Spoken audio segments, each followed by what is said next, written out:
नमस्कार, मी ॲडव्होकेट अंबिका नागनाथ जाधव. आज पुन्हा आपण ई-कोर्टमधील पुढची माहिती घेणार आहोत.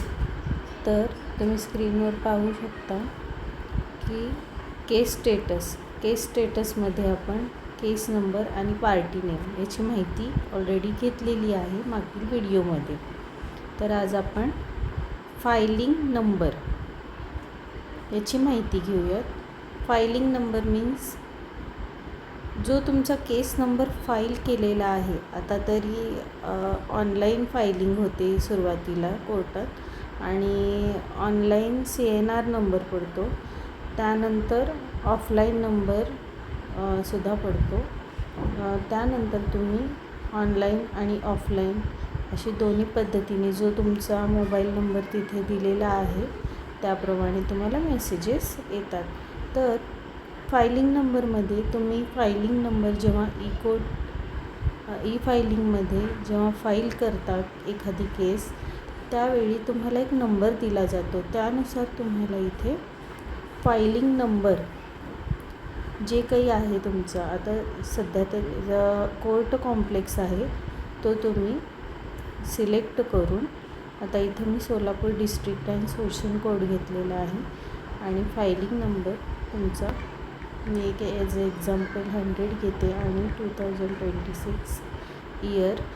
तर त्याप्रमाणे तर ऑलरेडी इथे या नंबरचे फायलिंग नंबर जे आहे ते जेवढे केस दाखल आहेत त्याप्रमाणे तुम्ही तुमच्या पार्टी नेमनुसार ते तुम्ही पाहू शकता.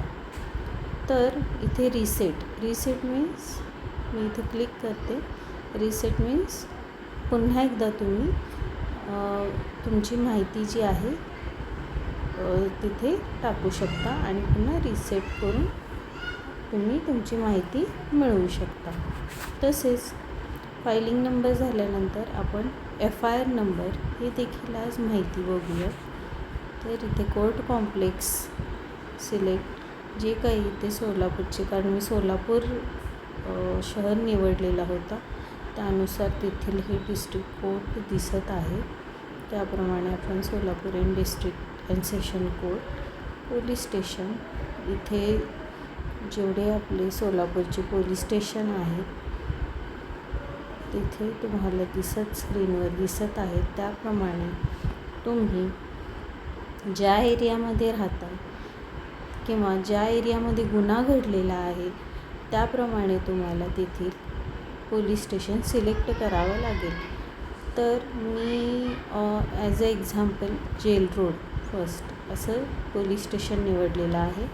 तुमचा ॲज अ एक्झाम्पल मी FIR नंबर 100 घालते आणि इयर, पेंडिंग, डिस्पोज, बोथ, तर मी बोथ सिलेक्ट करते.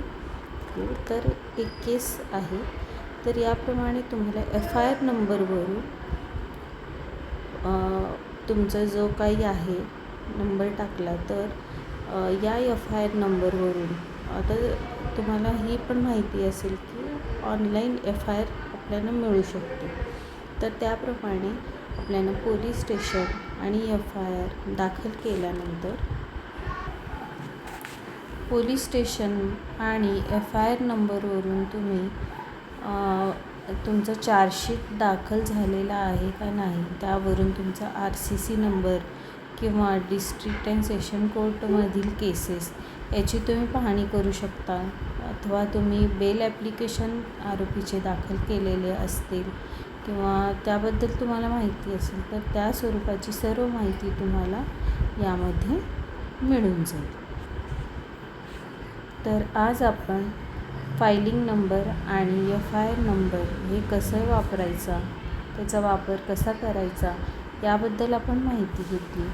तर अशाच प्रकारचे पुढचे व्हिडिओ पाहण्यासाठी तुम्ही माझे व्हिडिओज लाईक करा, शेअर करा आणि सबस्क्राईब करा. थँक्यू.